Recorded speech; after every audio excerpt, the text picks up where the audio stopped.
¿Cómo está, Miguel? Tenga usted muy buenos días. Rodolfo, buenos días. Muchas gracias por la invitación. Qué gusto, Miguel. Bueno, estábamos revisando aquí desde hace algunas horas los últimos sondeos y también las contabilidades de las actas ya de manera oficial por parte de la OMPE. Usted sabe, por supuesto, usted maneja información más que yo.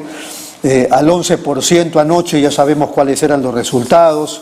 Luego salió al 53%, al 59%. La última que yo tengo aquí en las manos es al 61.77%. Me imagino que esto fue a las 9 de la mañana, ya a esta hora deben haber avanzado más. Pero ya hablábamos de Pedro Castillo con 16.53%, Avanza País con 13.33%, que comenzaba a bajar, y Keiko con 12.96%, que empezaba a subir en la contabilidad.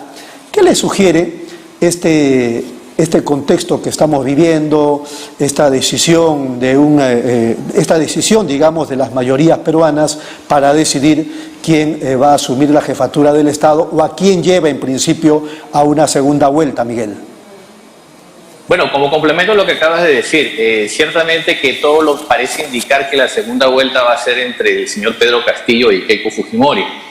Avanza País tiene una caída sostenida y se ve que en algún momento se van a cruzar esas dos líneas entre Keiko y Armando de Soto.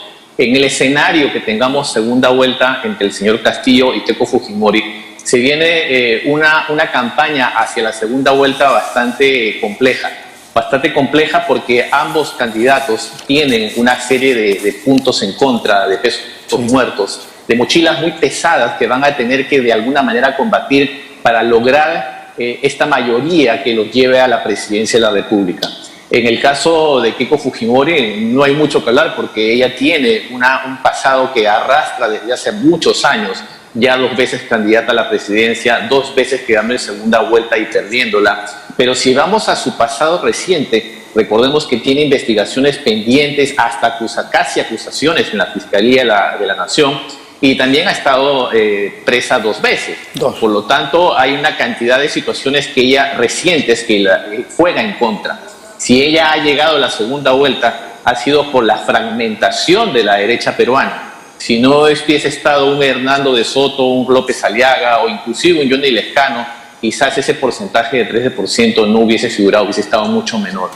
Ahora, en el caso de Pedro Castillo, lo que tiene en contra es ese discurso radical, ese discurso de izquierda, nacionalista, de la nueva Constitución, y una cantidad de mensajes que nadie le prestó atención por estar pendiente de lo que hacía y decía Verónica Mendoza.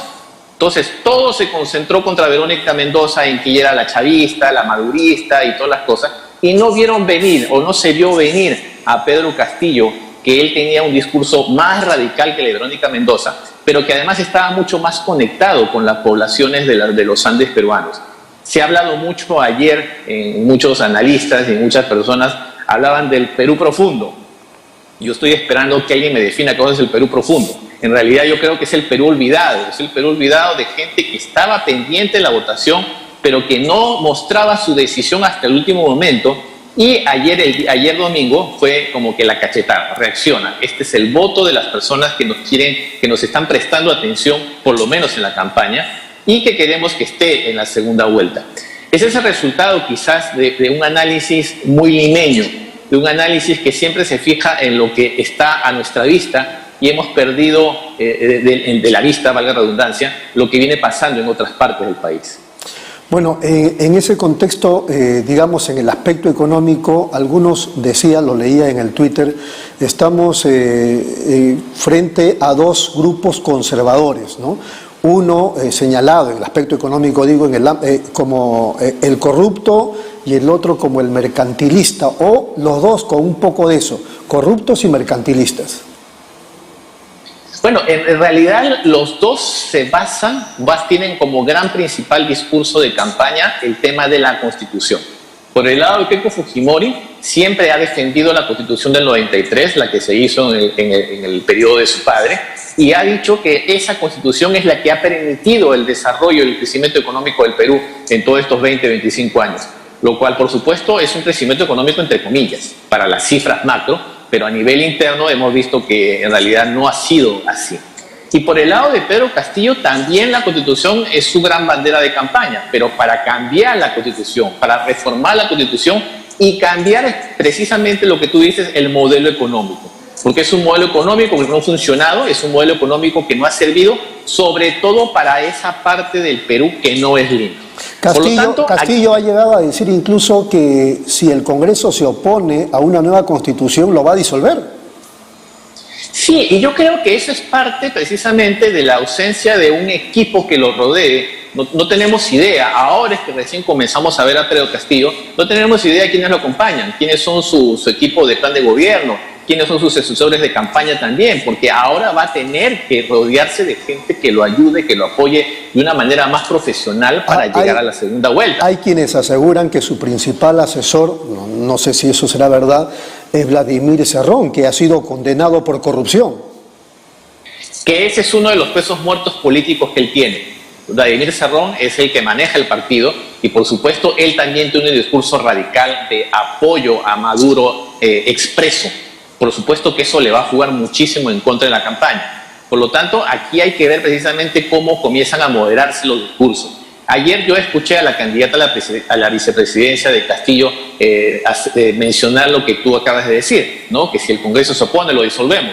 Por supuesto, eso demuestra el gran desconocimiento de cómo funcionan las cosas a nivel democrático, cómo funcionan las relaciones entre el Congreso y el Ejecutivo. Muy bien. Yo creo que a partir de ahora van a tener que comenzar a moderarse los discursos. Miguel, me están pidiendo un breve corte y regresamos, ¿le parece? Claro que sí, gracias. Regresamos.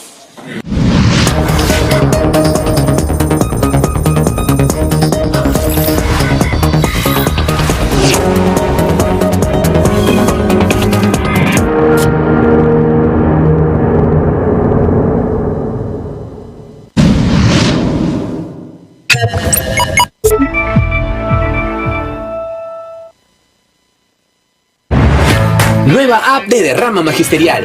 Maestro y maestra, realiza tus consultas y operaciones en la palma de tu mano.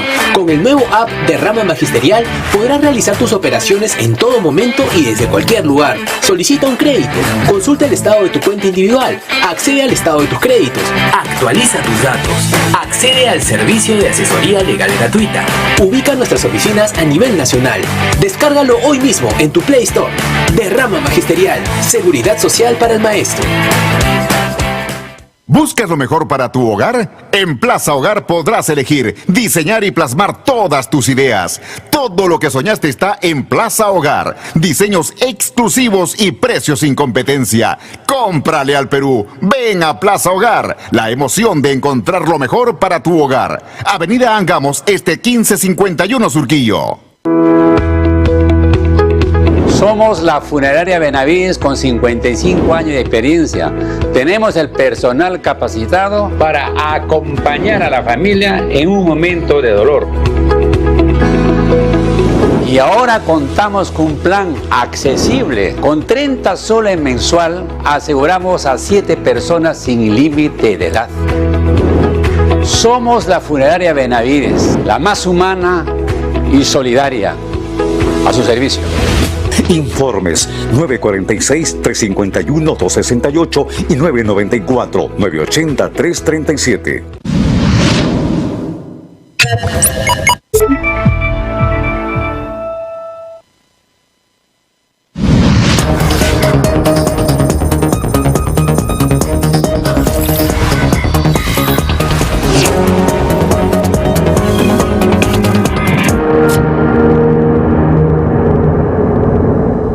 Muy bien, seguimos aquí en UCI, un canal inteligente. Estamos conversando en Pulso Informativo nada menos que con Miguel Antezana, analista político de la Escuela de Gobierno de la Pontificia Universidad Católica del Perú. Antes de hacerle una nueva pregunta, decirles que al 64% de las actas contabilizadas por la OMPE se van estrechando, digamos, los números entre Keiko y Hernando de Soto. Todavía no lo pasa, pero ya está un pelito nada más un pelito, al 64%. Muy bien, Miguel, continuamos por favor, si fuera tan amable. Hay quienes sostienen que hasta el 2016 en un contexto como el de ahora, se podría haber dicho, bueno, a la segunda vuelta Keiko Fujimori y el otro, el de la extrema izquierda, ya es posible que Keiko gane. Pero aparentemente en este proceso del 2021, en una situación además de crisis sanitaria y crisis política, etcétera, etcétera, Keiko no la va a tener todas consigo, o sea, la lucha va a ser sin cuartel. ¿Tienes esa impresión? Sí, es así. Keiko no la tiene fácil. Keiko no la tiene fácil porque además muchos de los partidos que se dicen de derecha, en una segunda vuelta con Pedro Castillo, no necesariamente apoyarían a Keiko Fujimori, lo cual no quiere decir que van a apoyar a Pedro Castillo, simplemente que no apoyarían a Keiko Fujimori. Y por otro lado, a nivel de la población, a nivel de los electores, como te decía en la primera parte, yo creo que hay un peso muerto, una mochila muy pesada de Keiko Fujimori desde hace muchos años, de lo que significa ella, su partido, la relación con su padre, las relaciones con Odebrecht por las que está siendo investigada, que por supuesto hacen que el elector tome una decisión mucho más meditada. Ya no es el tema del mal menor. Aquí lo que estamos, yo creo que es saber el desastre menor, porque con el lado de Castillo, con el discurso hasta el día de ayer, que es estatista, que es nacionalizador, que es de intervención extrema del Estado, por supuesto que a nadie le gusta la idea. Pero tampoco los electores están contentos con las propuestas de Keiko Fujimori, de liberar a su padre, de mantener este sistema de intervención de los otros poderes del Estado.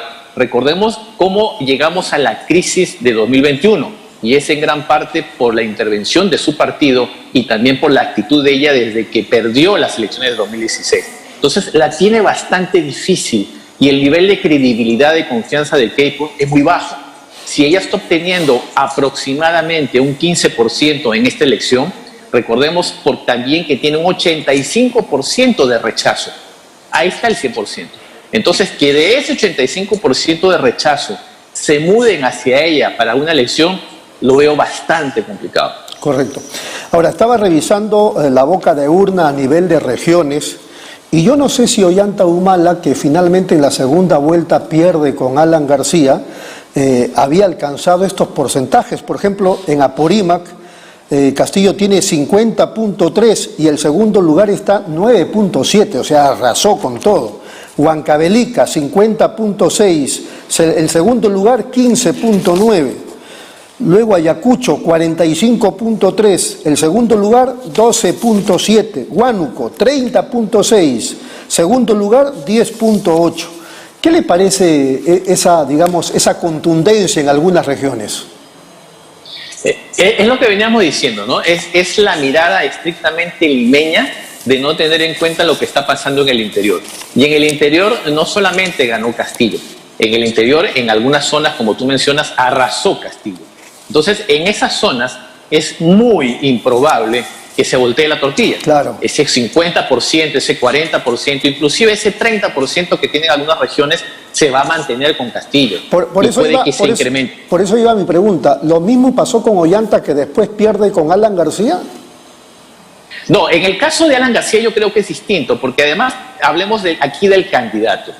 Alan García, con todas las críticas que podamos tener sobre él, también hay que reconocerle que era un gran orador, sí. Que era un encantador de serpientes. Entonces eso le ayudó mucho en una segunda vuelta al lado de Ollanta Humala.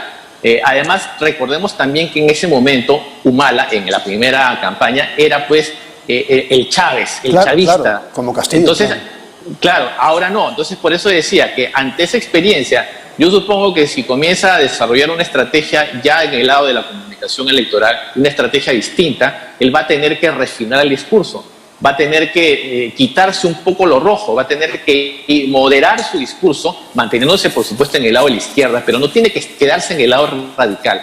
Y si él logra eso, entonces va a mantener el porcentaje que obtenido en la primera vuelta, pero además va a comenzar a ganar otros votantes de otros lados, de toda la gama de la izquierda, que también está fragmentada, pero también de la derecha, cuidado. Ajá. Entonces, eso va a generar una campaña completamente distinta de caras al 6 de junio.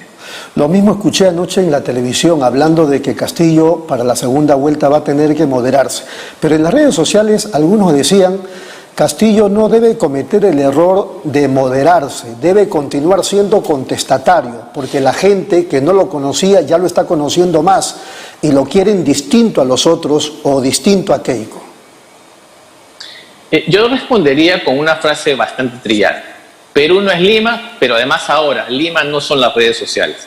Si vemos a nivel de redes sociales, o por lo menos en Twitter, que es una red bastante informativa, apenas el 3% o hasta el 5% de la población del Perú está en Twitter. Por lo tanto, que es una manifestación bastante cerrada. Yo creo que desde el plano objetivo, y hablando nuevamente digo desde el lado de la comunicación electoral, va a tener que moderar el discurso, no porque cambie en realidad su manera de pensar, sino para llegar a los electores. Recordemos nuevamente, Ollanta en el 2011, para llegar a la presidencia, tuvo que dejar de lado su plan radical y mostrar su hoja de ruta. La hoja de ruta fue la gran estrategia para ganar la presidencia. Muy bien. En caso de Castillo, va a tener que hacer algo similar. Muy bien, la última pregunta. Una opinión sobre lo de Puno y Cusco. En Puno, Castillo le gana a Johnny Lezcano 38.2 frente a 34.2. Y en el Cusco ocurre algo similar con Verónica Mendoza. Castillo 30.5 y Verónica Mendoza 17.9. ¿Qué le parece? Yo creo que hay una palabra que resume la situación en Puno y en el Cusco: soberbia. La soberbia de Johnny Lezcano en el caso de Puno y de Verónica Mendoza en el Cusco, yo creo que les pasó factura. Creyeron que la tenían fácil, creyeron que ya iba a haber un endoso natural y eso no fue así. Perfecto. Clarísimo, Miguel. Muy amable, muchas gracias.